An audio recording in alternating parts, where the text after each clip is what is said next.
Video shows train in Mexico filled with migrants riding on top as it heads to U.S. southern border. In the past, other trains in Mexico have been filled with migrants headed towards the United States southern border. A train, the migrants were riding on top of the BNSF railway train in central Mexico as it departed from from its departed Irapuato, Guanajuato, around 200 miles northwest of Mexico City. The train route goes from there to Torreon, Ontario, and then Piedras Negras, a border city across from Eagle Pass, Texas. In response to a surge in migrants, the U.S. Customs and Border Protection (CBP) said Monday that it will temporarily suspend and reduce vehicle processing at ports of entry in Texas and Arizona. In a statement from the CBP, the agency said beginning at 3 p.m. local time, vehicle processing operations at Eagle Pass International Bridge 1 in Eagle Pass will be temporarily suspended, and at 2 p.m. local time, vehicle processing will be reduced in Lukeville, Arizona. The actions are being taken to allow CBP to redirect personnel to assist the U.S. Border Patrol with taking migrants into custody. Several CBP sectors have seen an increase in migrant encounters in recent weeks. The U.S. Border Patrol's Tucson sector in Arizona reported having 15,300 illegal crossings last week, marking the highest weekly total ever.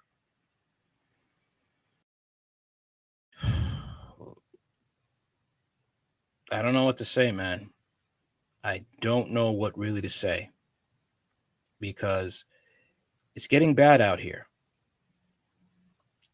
All right, especially in New York, where New Yorkers are having a hard time finding, just surviving to pay the rent. And people are even trying to hold on to their jobs. Okay. And it's really going to be a hard blow to people who are minimum skilled workers who are trying to get work and even keep their job because you have illegal immigrants going to take those jobs and bring their racism with them. I don't know if you heard about these incidents of racism between the Spanish and Black. Now, the Spanish workers are now calling Black workers the N-word at these warehouses and other places of where minimum skilled workers work. There is no Black and Brown coalition. These people are very entitled and bring their racism with them.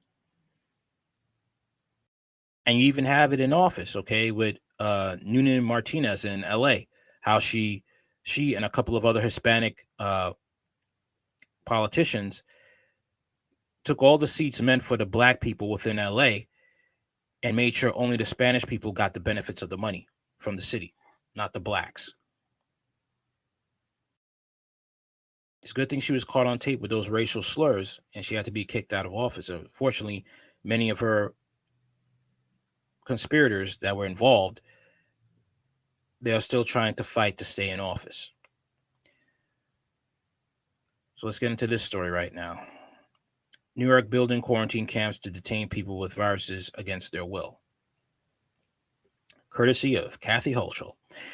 The New York Appellate Division has ruled in favor of Governor Kathy Hochul in a landmark case for government overreach, allowing the tyrannical government to build quarantine camps to hold citizens against their will for any reasons for as long as they deem necessary by the state.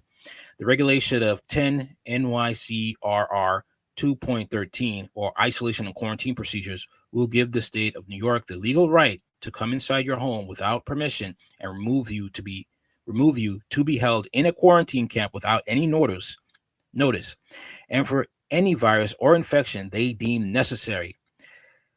Citizens will not have any option to fight it. There will be no court date, no recourse to an appeal. The rule has no age limit, meaning they can also remove your children with or without you. and they can detain you as long as they want. Regulation 2.13 also shows that the state the state to treat camp detainees as they see fit,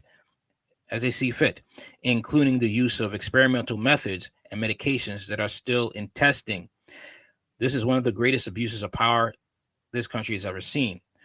But the New York rollout is only the beginning. How long until this is nationwide or even global? Orleans Times Herald reports State Senator George Borrillo said Monday that he and other lawmakers plan to appeal the decision by the Appellate Division of State Supreme Court overturning rulings last year by acting Supreme Court Judge Ronald D. Plutz that the state health department's COVID-19 rulemaking violated separation of powers. Pulitz's July 11th, 2022 ruling struck down the state's attempt to use a state health department rulemaking procedure to establish isolation and quarantine procedures related to highly communicable diseases. Borrillo, Republican Sunset Bay, Representative Mike Lawler, and Assemblyman Christopher Tagg praised the ruling and were critical later of the decision by Governor Kathy Hochul and Attorney Jen Tish James to appeal Plutz's ruling. We are deeply disappointed in the appellate division's ruling in favor of the Hochul administration. In the case of Borrillo, Lawler, Tagg, Uniting U.S. versus Hochul, the lawmakers said in a prepared statement, the court did not address the merits of the case, which were outlined by Judge Pulitz in his original decision. Instead, they shamefully reversed and dismissed the case on a technicality, claiming that we, the petitioners, somehow lacked standing to bring the case in the first place. We strongly disagree with their ruling and are concerned about the widespread implications of this erroneous decisions, the lawmaker stated. They said the ruling not only paved the way for Hochul and her Department of Health to reissue the rule, it has set a precedent to preclude citizens from rightfully challenging government overreach in court, and they've effectively unconstitutionally empowered the executive branch to overreach into policymaking, which is the decision that could open the door to further abuses of power. The Regulation 10 NYC RR 2.13 established isolation and quarantine procedures for those who are suspected of having a communicable disease. It was adopted as an emergency regulation on February 22nd, 2022, and has been renewed at 90-day intervals through July 20th, 2022.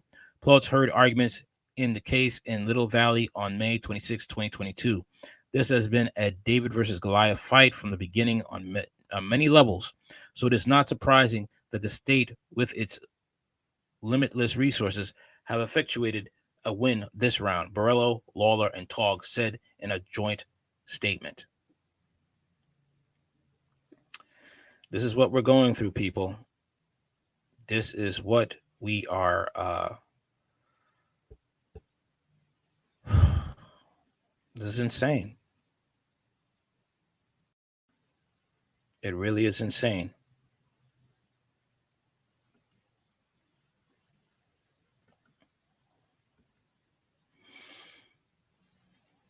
Okay, so let's talk about Mr. Chauvin.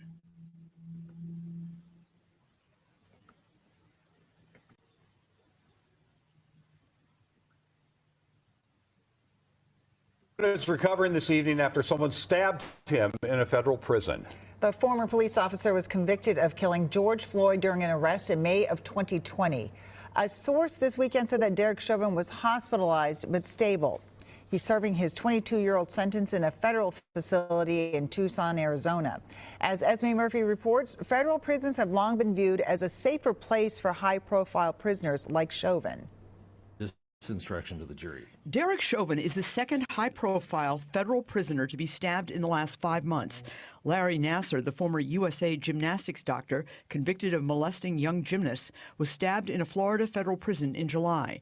Joe Tamburino is a criminal defense attorney who has clients in both federal and state prisons. He is not affiliated with this case. federal prisons provide more protection and they have greater services. The Bureau of Prisons is not commenting on whether a shortage of prison guards was a factor. During both federal and state trials, Chauvin's attorney successfully argued that he served both his federal and state sentences in a federal facility because of safety concerns. While in Minnesota, Chauvin was held in isolation at the state's maximum security prison in Oak Park Heights for his own protection. But isolation is usually reserved as a prison punishment. Chauvin has reportedly been a model prisoner. And that's the devil's choice, you see, because if you want to be fully protected, you have to go in isolation or segregation. But it's horrible to serve your time in segregation. Chauvin's attorney complained over the weekend that his family was not notified of the stabbing until well after the news broke. It's not clear if Derek Chauvin will now be moved to another federal prison for his safety. During his criminal proceedings in both federal court and state court, his attorney asked that he be sentenced to a prison near or in Minnesota so he could be closer to family.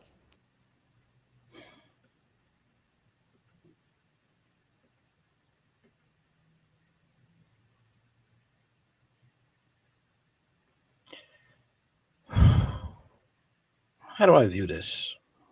How do I view this? I don't want him. I want him to serve his sentence. Okay. And people, when I was seeing the comments, a lot of people were saying that, oh, this was not a fair trial. Oh, you know, he was innocent. He didn't kill him. He didn't kill him. George Floyd killed himself. You can see the racism out of their pores. Okay. Never mind the fact that Derek Chauvin used an illegal procedure that he has not done just once, but twice. George Floyd was having an episode, okay? He was suffering from an overdose. You could have done everything in your power to make sure this man got to the emergency services, got to the ambulance safe and sound. You decided to put your neck, I'm sorry, not to put your neck, put your knee on a man's neck for almost 9 minutes, hearing that man cry out for his mom until he died. And for people to say, oh, you know, it was the drugs that killed him.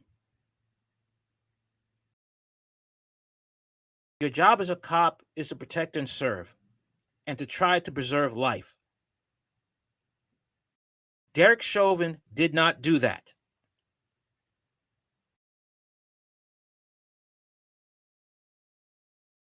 He didn't do that. The only blessing out of this is that you find out what people really think, especially racist whites. You find out how they really think. Oh, I'm not racist, but I think, you know, George Floyd, he killed himself. Mm-hmm. Right. But when Ashley Babbitt,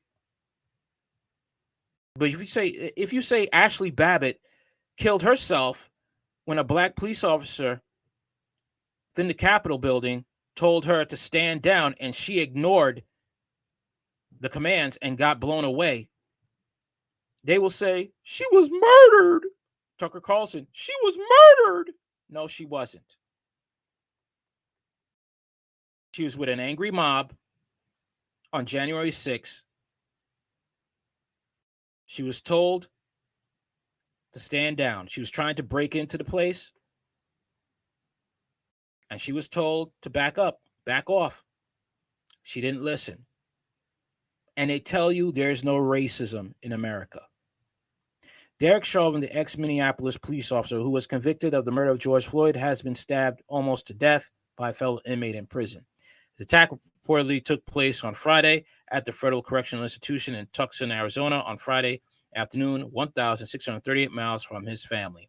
Nobody bothered to tell Chauvin's family or his lawyer that another inmate had attacked him. Chauvin, who is now said to be stable in the hospital, is serving a 25-point 22.5-year sentence for the 2020 death that sparked the BLM riots. RT reports the U.S. Bureau of Prisons has confirmed that an inmate was assaulted at the facility on Friday, though they did not provide a name, only saying the victim received life-saving measures before they were taken to a hospital for treatment. The Associated Press source added that Chauvin was seriously injured in the attack, though the extent of his injuries are unclear. Chauvin was transferred to Tucson Prison from a maximum security facility in Minnesota last year set to serve about 2 sentences simultaneously, a 22.5-year conviction for Floyd's murder and a separate 21-year sentence for violating Floyd's civil rights. Floyd lost his life in police custody, detained on suspicion of passing a counterfeit $20 bill at a corner store in Minneapolis. Chauvin was seen kneeling on Floyd's neck for more than 9 minutes in the footage of the altercation. The video sparked national outrage, with protests and riots erupting across hundreds of American cities throughout the summer of 2020. Floyd's final words, "I can't breathe," became a rallying cry for demonstrators, with the Black Lives Matter movement deeming Floyd's death an example of racist policing. Medical examiners ruled that fentanyl and methamphetamine found in his system had nothing to do with his death.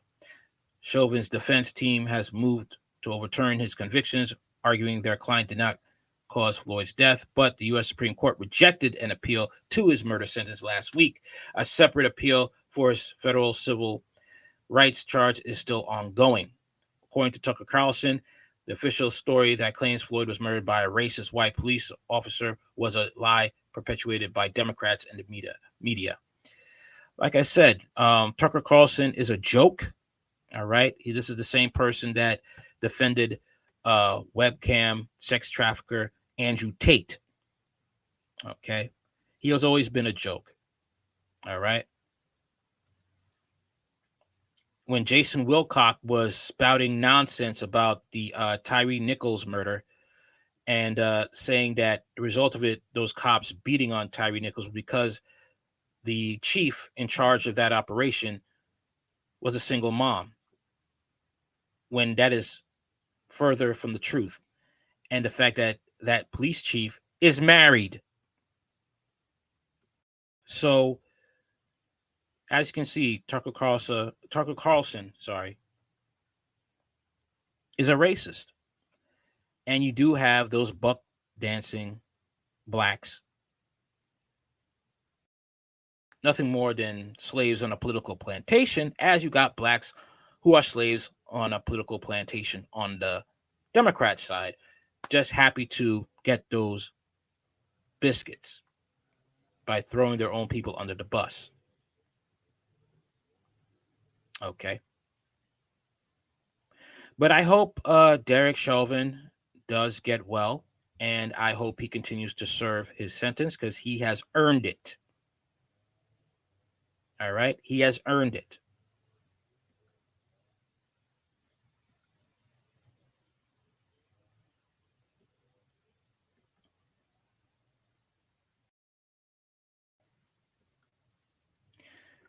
Moving on to Israel. Okay. BBC on Al-Shifa raid. Israel tampered with evidence, edited unedited video, and failed to prove claims. The BBC, one of only 2 news organizations allowed into Al-Shifa hospital by Israel, is reporting that the IDF tampered with evidence, edited the unedited video of the raid they released on social media, and have failed so far to prove that the site is being used as a Hamas command center, as they claimed. Let's hear what has to be said. Israel described the Al-Shifa hospital as the main headquarters for Hamas's terrorist activity. This IDF animation, posted in late October, claims to represent a Hamas tunnel system underneath the hospital. But having been inside Al-Shifa since early Wednesday, Israel's yet to produce evidence of the tunnels. It has allowed the BBC and Fox News to film at the hospital, though only locations of Israel's choice. This is what they found. Israel also released its own 7-minute video, which BBC Verify has analysed. A watch visible in that video suggests it was filmed a few hours before the BBC arrived. And this IDF video was posted, then deleted, then reposted.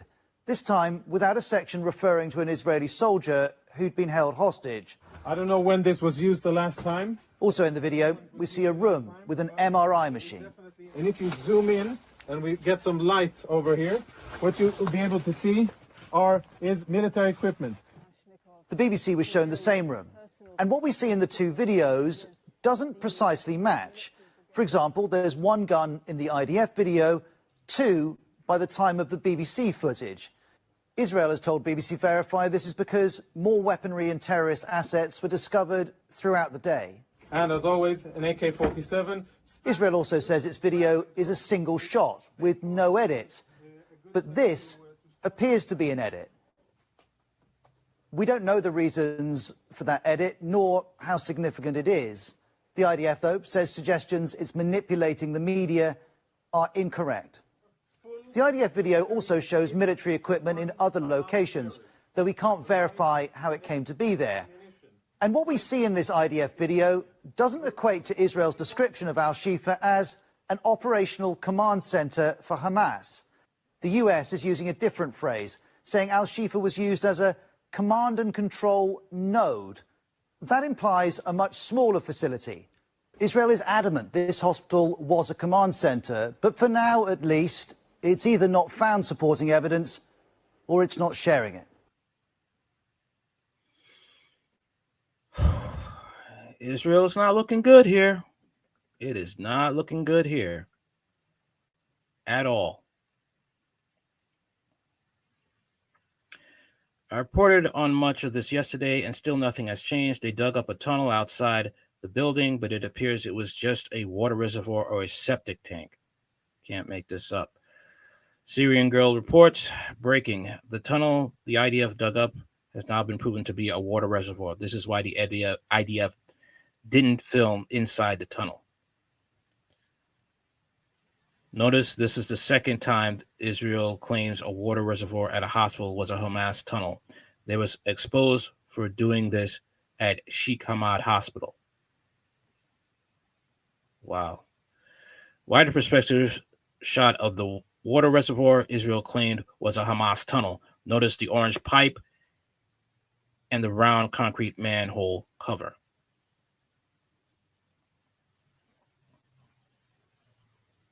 Photos show how this type of septic tank water reservoir looks like above ground.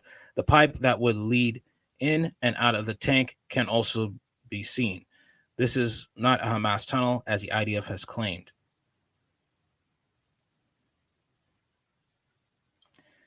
There's another one. Here's how the underground sewage tank looks before the IDF bulldozed it to make it look like a Hamas tunnel at Al-Shifa Hospital. No wonder the IDF doesn't want to go inside to film.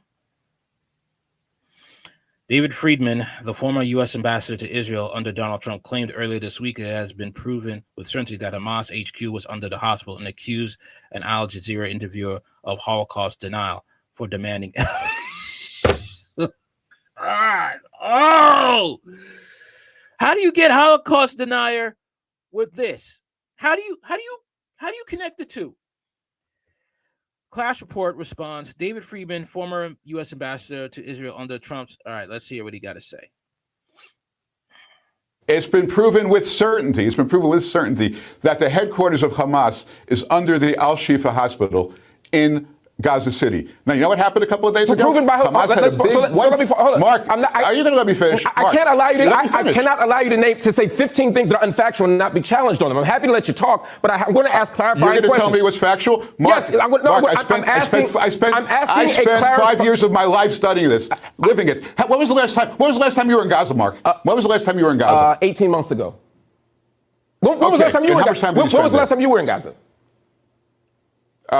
A few years ago. Okay, so you said Al-Shifa Hospital has been proven Hamas headquarters. What independent reference, what source, what investigation has proven that? Who has proven that it's an Al-Shifa hospital since it's been a proven fact? Who proved it?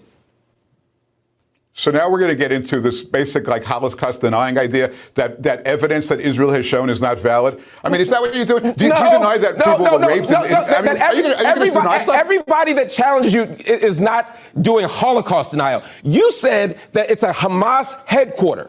I simply asked you for evidence of it. I said who? And you immediately equated it to Holocaust denial. Israel has presented evidence. Ask the CIA. Ask anybody who studies the CIA, this. sir. Yeah. You don't trust the government. You don't trust the American government. You don't trust the Israeli government. Who should we trust? Hamas? You want knee-jerk reaction. If you don't believe what they say, oh, you're a Holocaust. This is rich, man. This is rich. As I've highlighted yesterday, patients inside the hospital have been put through hell and multiple have died due to disruptions caused by the IDF raid siege. Yeah, man, this is it's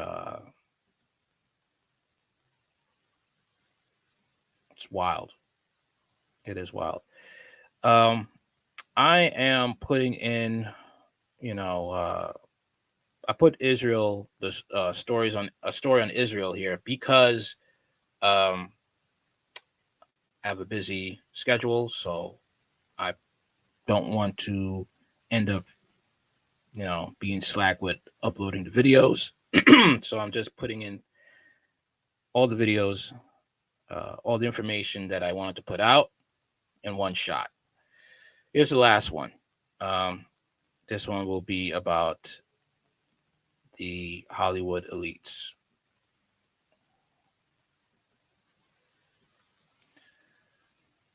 There we go.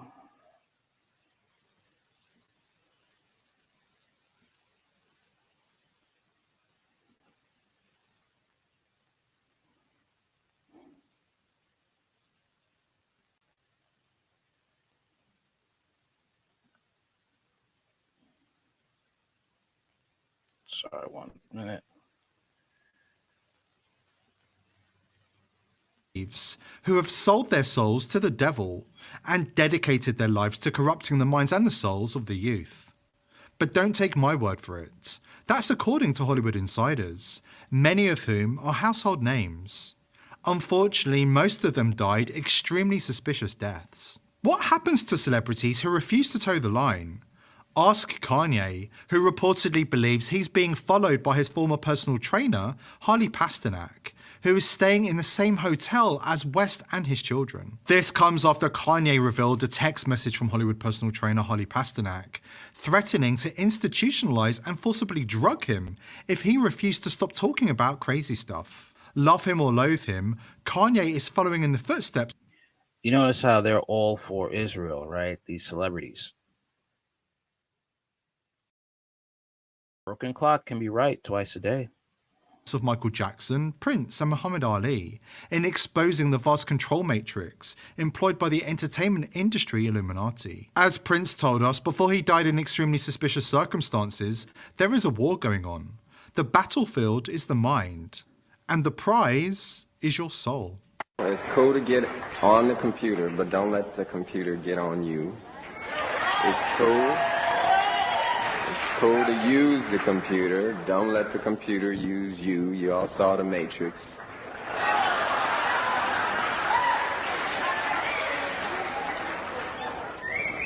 There's a war going on. The battlefield's in the mind. And the prize is the soul. Before we dive into the program, first, let's take a look at the tweet that unleashed the storm. Kanye West accused his personal trainer of threatening to have him institutionalized again, drugged out of his mind, and have his children taken away from him. What kind of personal trainer has this type of power? Here is a list of Harley's noteworthy Hollywood clients. Someone doesn't want you to see this. His Wikipedia page was edited immediately following Kanye's tweets. Note that some of his former clients had mental breakdowns or died under suspicious circumstances, most notably Mac Miller and Brittany Murphy. Pasternak was closely involved with Brittany Murphy before she died. The autopsy reports indicated that she died of an overdose thanks to a wide assortment of prescription pills that were in her system at the time of her death. This in itself wasn't the mysterious part. What was perhaps even stranger is that her husband, Simon Monjack, died only 5 months later in a similar manner. Also worth noting is the fact that Kanye West was hospitalized in late 2016. Where was he at the onset of his alleged breakdown, when he was institutionalized against his will? Harley Pasternak's home, of course.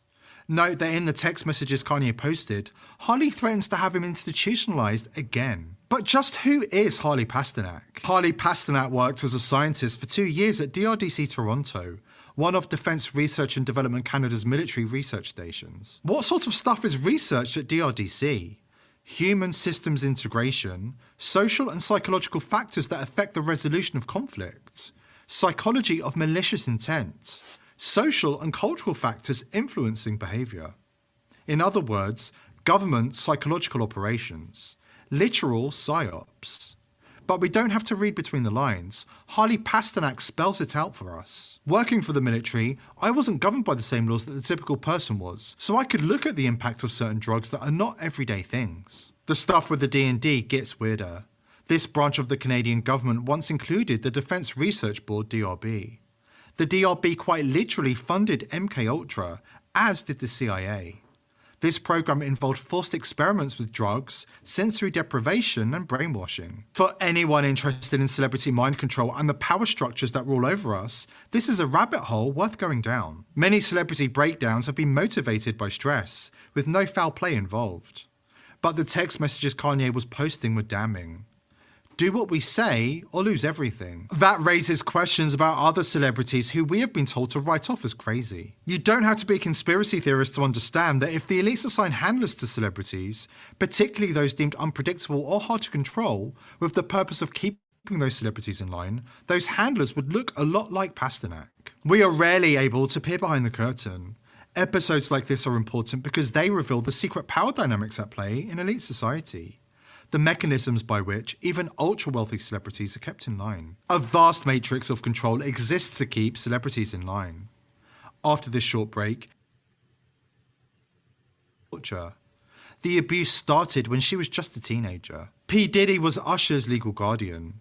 When Justin Bieber turned 15 years old, he had to spend 48 hours with the man who just agreed to pay tens of millions of dollars to make claims that he perpetrated the most horrific crimes imaginable go away. The location and what Diddy did with Bieber are undisclosed, but Bieber was never the same afterwards. This is how the cycle continues. You know, when you get 16, you're good to go. I'm good to go. Yeah. All right. And then, when you get 18, you get the house. You get the mansion. Okay, I get the mansion? Yeah. So where are we off to now? Where would you like to go? I mean, wherever you want to go. Where are we going? We just, so check this out, yo. Justin, you ever seen the movie 48 Hours? Right now, he's having 48 hours with Diddy, him and his boy. They're having the times of their lives, like, you know, where we hanging out and what we doing. We can't really disclose, but it's definitely a 15-year-old's dream. You know, I have been given custody of him. You know, he signed to Usher. I'm signed to Usher. I had legal guardianship of Usher. Why the hell you have legal guardianship over Usher? What happened to his parents? What the? When you know he did his first album, I did Usher's first album.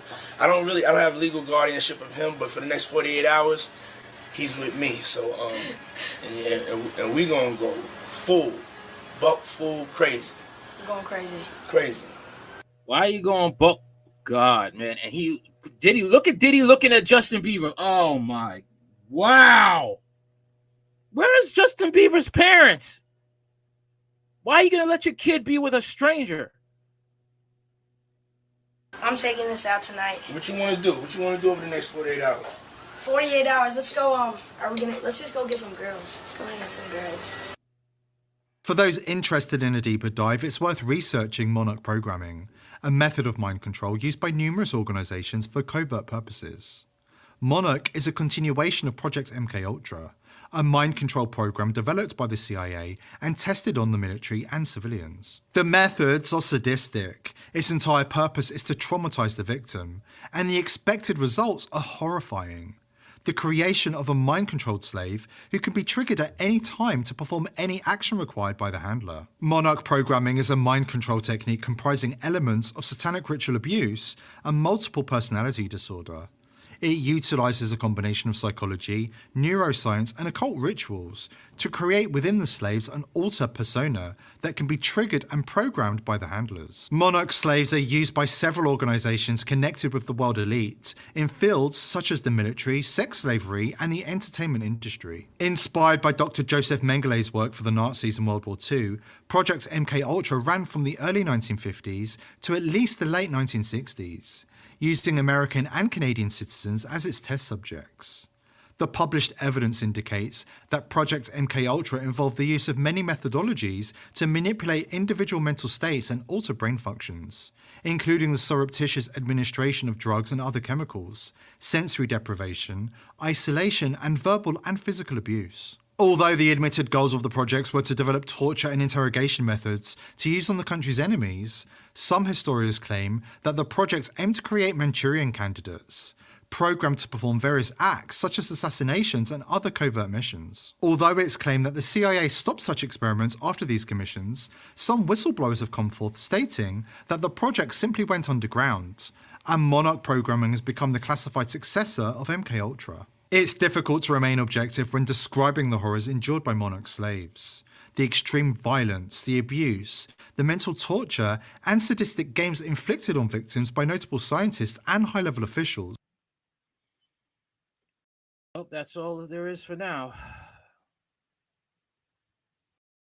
Anything you want to know about this channel is in the description box. Like, share, comment, and subscribe. Hit a like to push this through the algorithm. Later.